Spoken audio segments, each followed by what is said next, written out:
Welcome into the Inside Scoop. We are live here in Nashville, Tennessee. I'm your host, Josh Newberg, and I missed you guys. I was off for 8 days for the holidays. I had a great time back in Florida, but I'm happy to be back in the seat, sitting at the desk, talking recruiting. Speaking of recruiting, today is going to be very transfer portal heavy. There's just so much going on. I got intel on Mike Matthews, the former 5-star wide receiver. Is he going to hit the portal? Is he leaving Tennessee? Is he staying? Where so? Well, what's happening with Mike Matthews? We're going to cover it on this show. We're going to talk the biggest commitments. We're going to talk some big winners in the winter portal window. Also on today's show, a little something special. We got a few elite high school players sitting at this desk. You're not going to want to miss those interviews. So big show lined up. I'm happy to be back at it. Let's get to it. Let's talk about the biggest moves in the transfer portal. Now, the window is closed. It opened December 9th and it closed on December 28th. Of course, the teams that are still in the bowls or the playoffs will get an extra 5 days whenever their season ends. So it's not quite over completely, but for all intents and purposes, we're talking biggest moves on this video. And let's start with quarterback John Mateer, who he left Washington State a little bit late to hit the portal, but once he did, he instantly became the portal's #1 ranked quarterback. Now, of course, leaving Washington State, he's heading to Oklahoma, where Jackson Arnold, he left that spot open as he heads to Auburn. So the game of musical chairs at the quarterback position keeps on spinning, and we got John Mateer, the #1 quarterback in the portal, heading to Oklahoma. The second biggest development in the portal was wide receiver Eric Singleton Jr. He's headed to Auburn, leaving Georgia Tech. Sophomore season just blew up with the Yellow Jackets, and really when he hit the portal, he became instantly one of the most coveted players in there, but it was Auburn. Auburn, yes, they are loading up on offense with Jackson Arnold on board. Also, Ashton Daniels. They add Eric Singleton Jr., and the expectation on the Plains are through the roof. Moving on, wide receiver Micah Hudson. He commits to Texas A&M. Remember him? He was a 5-star in the 2024 class, signed with Texas Tech over Ohio State, Texas A&M. Just everybody in the country was really in on Micah Hudson, but he quietly committed to Texas Tech in the summer. There was nothing from him. No visits, no rumors, no nothing. But one season in Lubbock was enough for him to hit the portal, and he is now heading to Texas A&M. Another big one at the wide receiver position is Deuce Robinson, #7 ranked player in the portal. He's leaving USC. You know Deuce Robinson, 6'6", 220 pounds, caught 23 passes for just under 400 yards and 5 touchdowns, but he's heading to Florida State. He's going to cross the country. Now, his father played for the Seminoles in the early 2000s, Dominic Robinson, but really out of high school, I mean, Deuce Robinson didn't give the Seminoles much of a look, but that's where he is going to continue his career. Moving on, safety Dylan Thieneman. Now, he's heading to Oregon. He was a freshman All-American in the 2023 season, brings 6 interceptions and over 200 tackles. He's leaving Purdue and heading to UGA to play for the Ducks. A huge addition for Dan Lanning in that secondary. All right, edge Williams Nwaneri. This was a big one because really, remember, Williams Nwaneri shocked the entire country just about over a year ago when he committed to Missouri. They were the in-state team. Williams Nwaneri was the #1 player in the state of Missouri, but also the #1 defensive lineman, #9 ranked player overall in the transfer portal when he hit. So he is heading to Nebraska. A huge pickup for Matt Rule. Nwaneri played in just 4 games as a freshman. Remember signing with the Tigers, but in the end, he is going to be a Nebraska Cornhusker after a very short stint in the portal. Wide receiver Dane Key was a big one. He's another pickup for Nebraska, going to try to add to that wide receiver room as sophomore quarterback Dylan Raiola is looking to, I mean, he kind of had a breakout year as a freshman. How can we not say that? But he's looking to build on that freshman year, and I think Dane Key, who's coming from Kentucky, will be a big addition. All right, another big addition was edge Princewell Umanmielen, who's transferring from Nebraska to Ole Miss. He was the #11 overall player in the transfer portal, and he spent 2 years at Nebraska, very productive. But now, as he transfers to Ole Miss, he's looking to build on that. Last year, he had 22 tackles, 5 for loss and a sack while playing on that defensive line. He now joins the Rebels, who, remember, they signed his brother from UF, Princely, just a year ago. So looking to bolster that defensive line coming from Nebraska. Moving on, quarterback Fernando Mendoza signs with Indiana. He was leaving Cal. I initially thought maybe Miami would be a good fit. That's his hometown. But Miami didn't really pursue, while Indiana pounced. And Mendoza, he's built for it. 6'5", pro-style passer. He can move with his legs as well. Threw 30 touchdowns at Cal.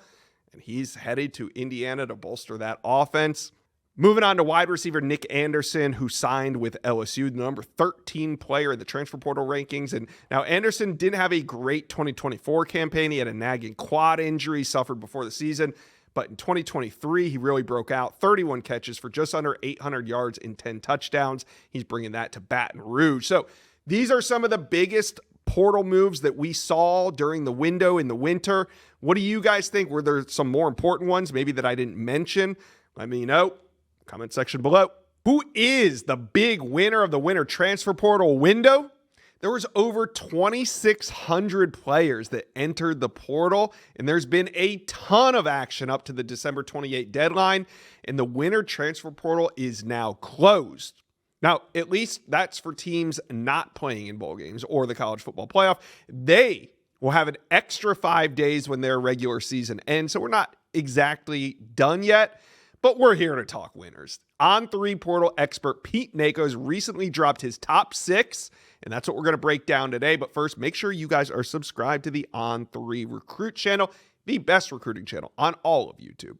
All right, let's get into it at number 6. We got the Oregon Ducks. And really, if I was to say one thing about the Ducks class, it's quality over quantity here, and I don't think the Ducks are done. But the Ducks have added some top talent available in this transfer portal, free agency, whatever you want to call it. They've done a great job of addressing needs.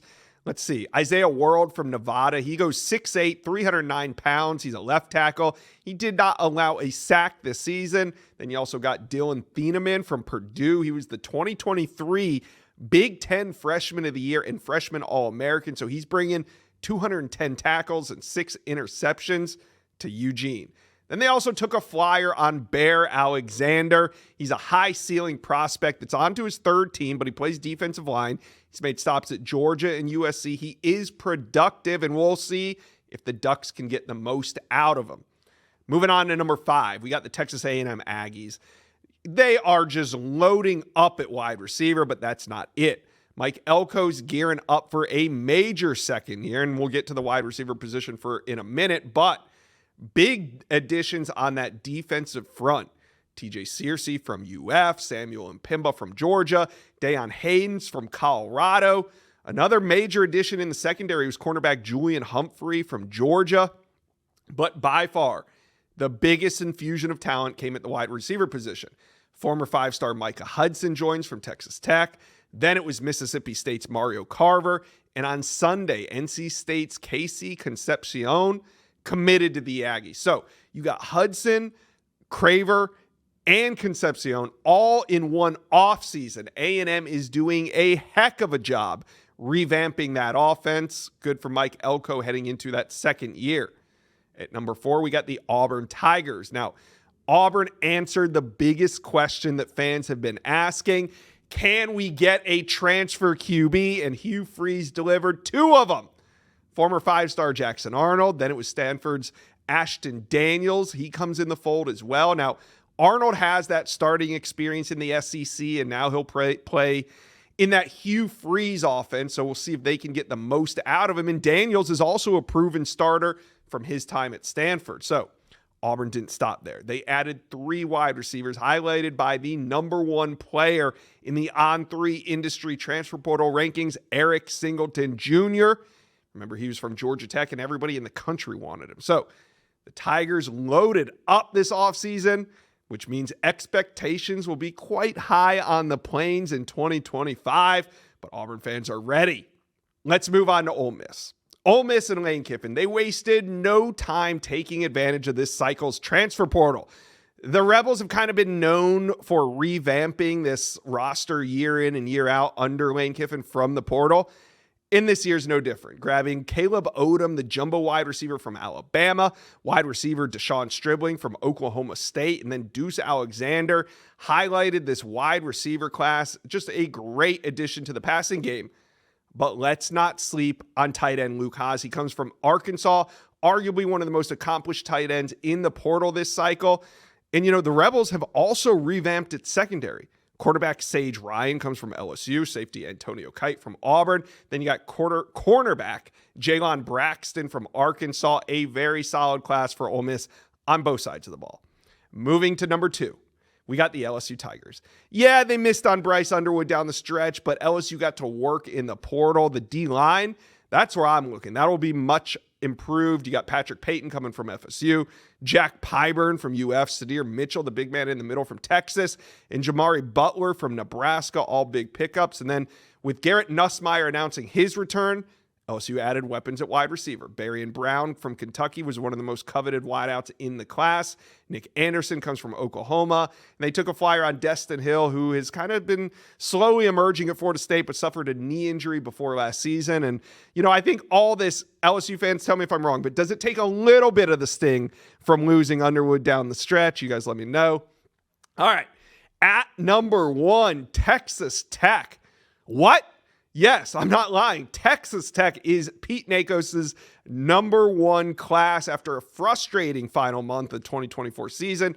Texas Tech head coach Joey McGuire and general manager James Blanchard, they revamped this entire roster. They got an aggressive plan together, and they hit the transfer portal hard.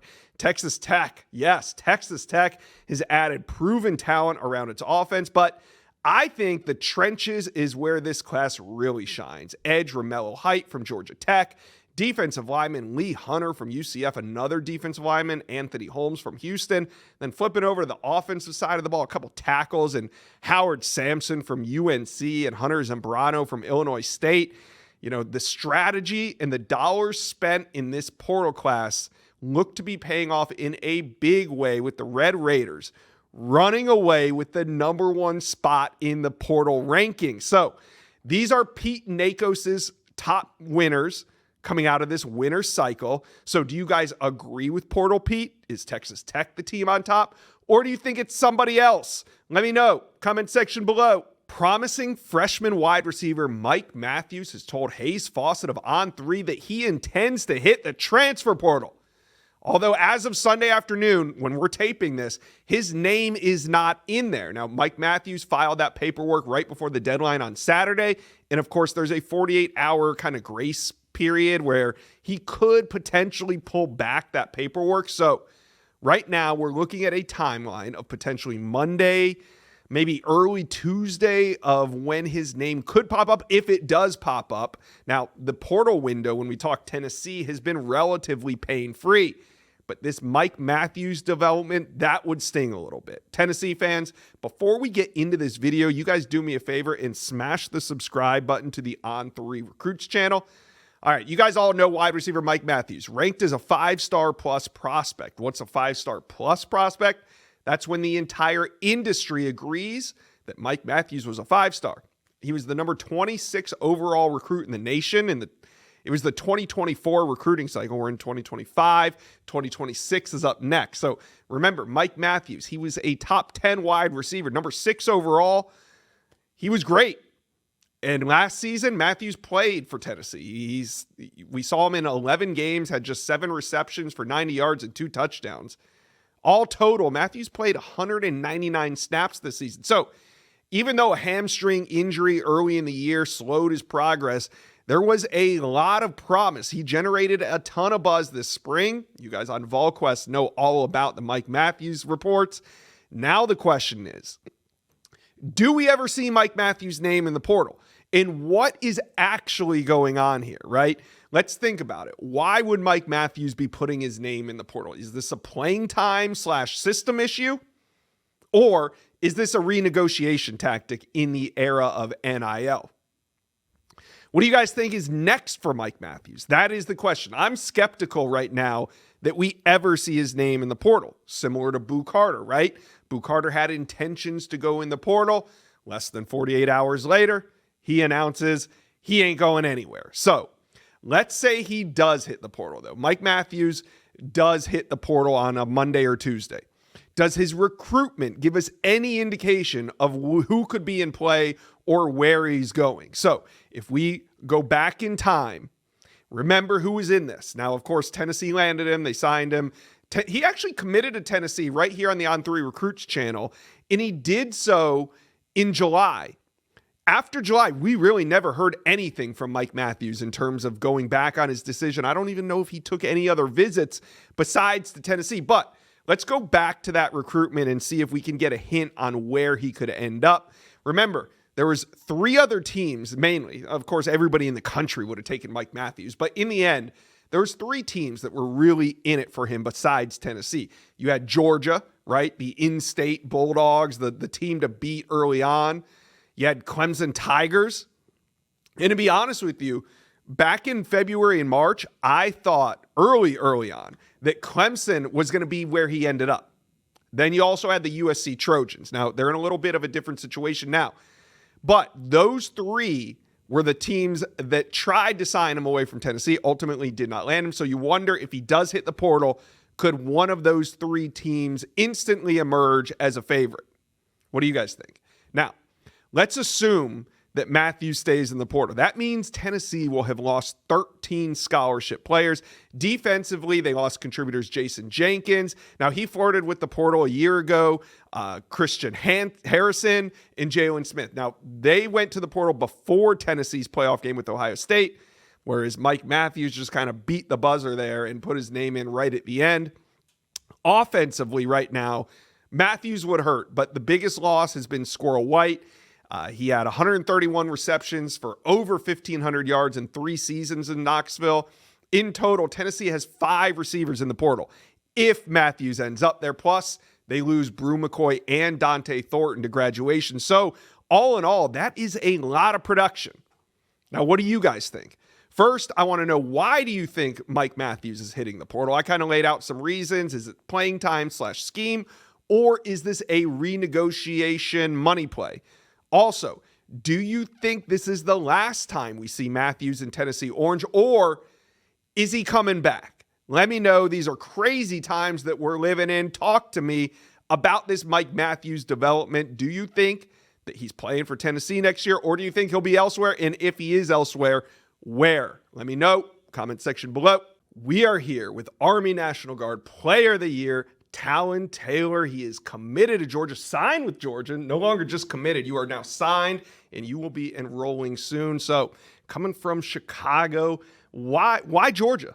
You know, I want to play with the best and be with the best. I want to win national championships, and I want to be pushed hard. You know, Georgia's one of the places that helped me do that. Yeah. So, yes, sir. James Coley, new to Georgia, back at Georgia, wide receiver coach. What's your impressions of him, and what's your relationship like with James Coley? My impression of him is he's a great coach. You know, he's coached a lot of guys in the NFL right now. He's coaching a lot of great guys right now that can go to the NFL. So being at practice, you know, past couple of days, you know, he's been great coaching me and great coaching the other guys. So yeah. And how's your relationship with head coach Kirby Smart? What's that like, talking with Coach Smart? It's great. You know, it's great getting keys on my game from him. You know, always can get better from what he's saying. You know, he's one of the best coaches in the country, and playing for him is just great. All right, Chicago Sun-Times Player of the Year. You had an outstanding senior year.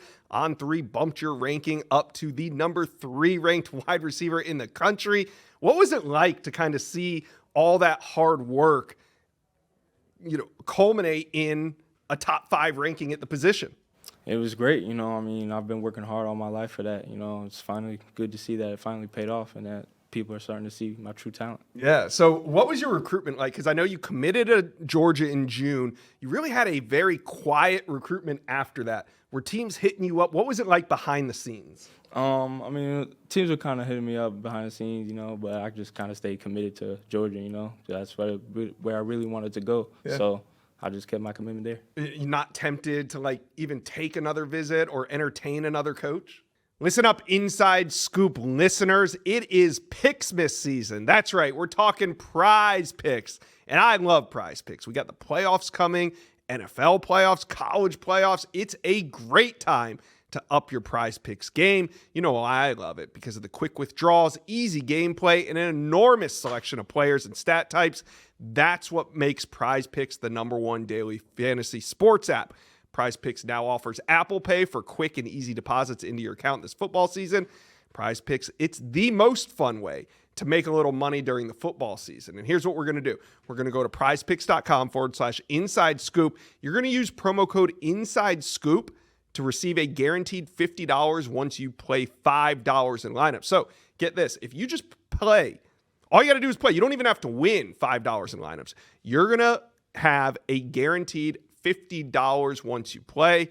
Now, I want to know, with the playoffs coming up, who are you rolling with this coming week? We got so many great games, so let me know in the comment section below where I should put my picks. So remember, prizepicks.com/inside scoop. It's going to get you $50 on that $5 play.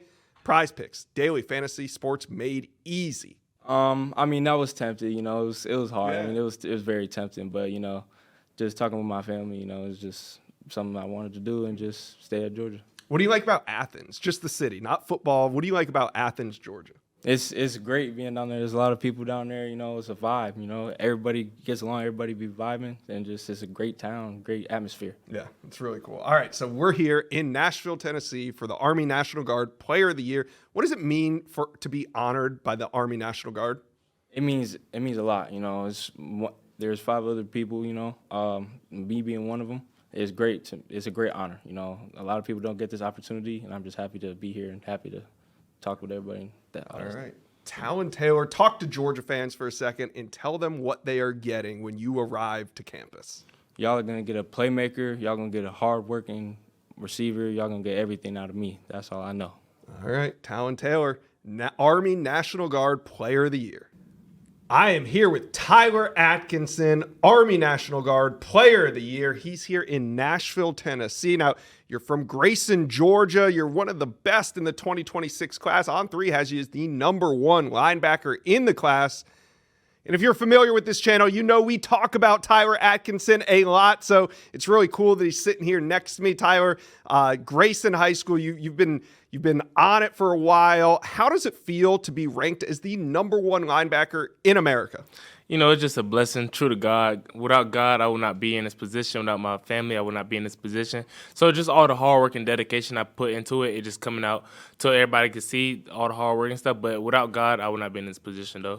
Now, I've been lucky enough to talk about you on this channel, and you've been lucky enough to make a bunch of visits this season that we talked about.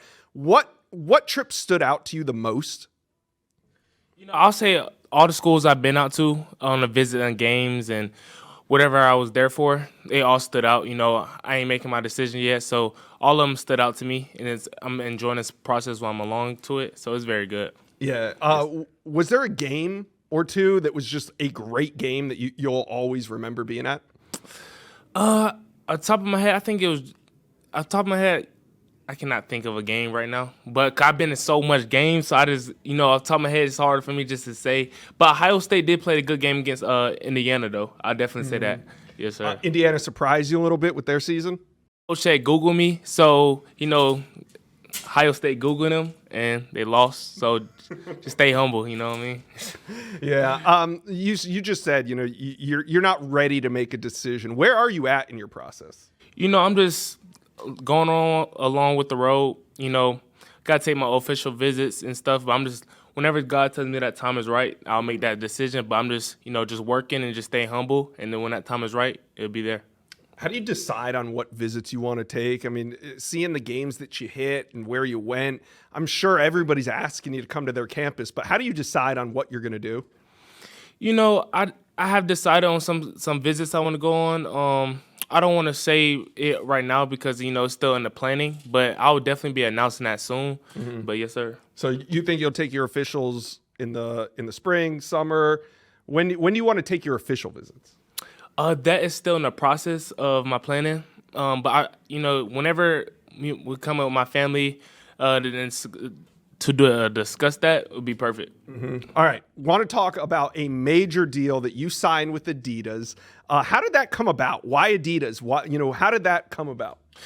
You know, Adidas hit this. You know, it's crazy. Like Adidas hit my school up and said they want to work with me, and it just been a blessing. Once it was on my spring game, I was having my spring game for that moment, and for my dad to come up and tell me that, it was just a blessing. I was like shocked because I always grew up wearing Adidas and I always grew up Adidas fan. So for that to be that moment and for me to be able to work with Adidas is very good. And you were able to tie your teammates into this as well, huh? Yes, sir. Yes, sir. Tell the people how that worked out. You know, my teammates always wanted some cleats and stuff. So the blessing for me to give them some cleats it meant a lot to me and meant a lot to the program. Yeah.